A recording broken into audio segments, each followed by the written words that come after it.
Saudara, pemerintah Kabupaten Rokan Hilir menyambut baik kunjungan tim Satgas Pemulihan Ekonomi Nasional. Bentuk edit Tipikor Bareskrim Polri yang melaksanakan asistensi dengan Pemkab Rohil di ruang rapat kantor BPKAD.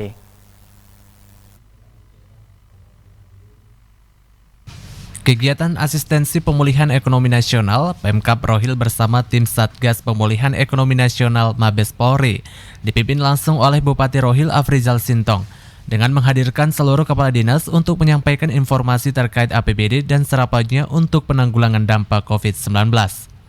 Sebelumnya tim Satgas PEN sudah melakukan asistensi di pemerintahan Provinsi Riau dan di beberapa kabupaten di Riau seperti di Kabupaten Siak, Dumai, dan Rokan Hilir dan Pekanbaru. Dalam kesempatan itu hadir langsung Ketua Tim Satgas PEN, Kombes Rudi Heru Susanto, Tipikor Polda Riau, Kapolres Rohil, Ketua DPRD Rohil Maston, imam dari Lembaga Kebijakan Pengadaan Barang Jasa Pemerintah, serta sejumlah kepala OPD di lingkungan Pemkab Rohil. Bupati Rohil menyampaikan secara umum gambaran Kabupaten Rohil dan penyerapan anggaran APBD. Afrizal menerangkan geografis Kabupaten Rokan Hilir, di mana Rohil merupakan wilayah yang potensi ekonominya berasal dari sumber migas, perkebunan kelapa sawit dan pertanian, sehingga dampak inflasi pasca COVID-19 tidak begitu dirasakan oleh seluruh masyarakat. Selain itu juga ada beberapa dinas seperti Dinas Sosial, Perikanan, dan Kesehatan yang serapan rendah dikarenakan beberapa kendala teknis. Namun tapi demikian Pemkab Rohil meyakini di sisa waktu yang ada terrealisasi semua. Di samping itu Bupati juga mengucapkan terima kasih kepada tim Satgas PEN yang sudah jauh-jauh dari pusat untuk datang ke Rohil memberikan saran dan masukan.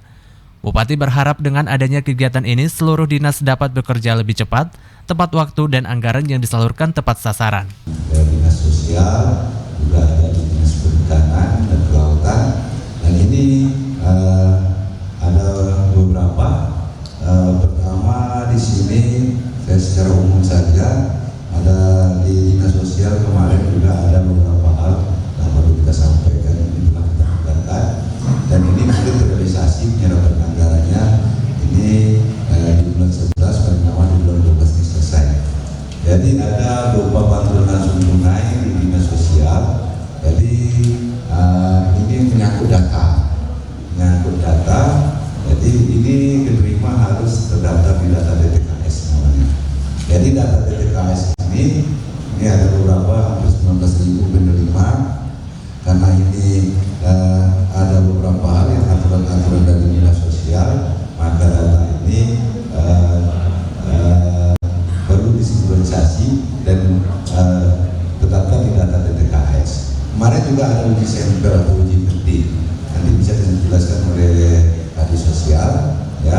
Ada uji petik dan dari kejaksaan turun memastikan ya penerima layak atau tidaknya sebagai penerima bantuan langsung tunai.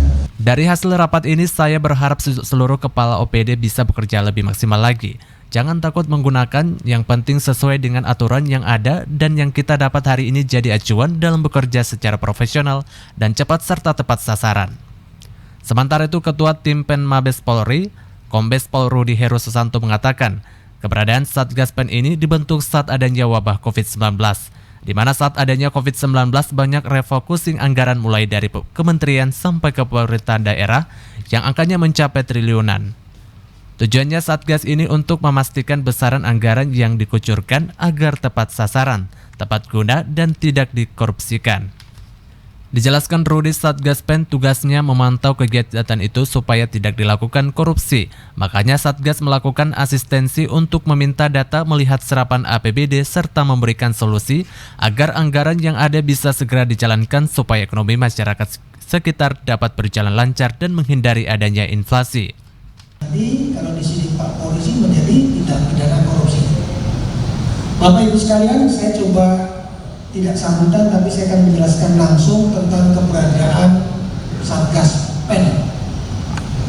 Jadi pada saat COVID merebak, khususnya di tahun 2020, 2021, dan 2022, Bapak Kapolri, Pak Sigit pada saat itu menjabat menjadi Kabareskrim. Beliau mencanangkan yang namanya Satgas PEN. Satgas PEN ini tujuannya adalah memastikan bahwa besaran anggaran untuk penanggulangan dampak COVID itu tepat sasaran, tepat guna, tepat waktu, dan tidak dilakukan tindak pidana korupsi. Dengan adanya rapat asistensi pemulihan ekonomi nasional, Pemkab Rohil bersama tim Satgas Pemulihan Ekonomi Nasional Mabes Polri, pemerintah berupaya mencegah terjadinya tindak pidana korupsi dan menjamin anggaran yang dikucurkan negara bisa tepat waktu dan tepat sasaran. Dari Rokan Hilir, Khairul Man dan Putra Ziko melaporkan.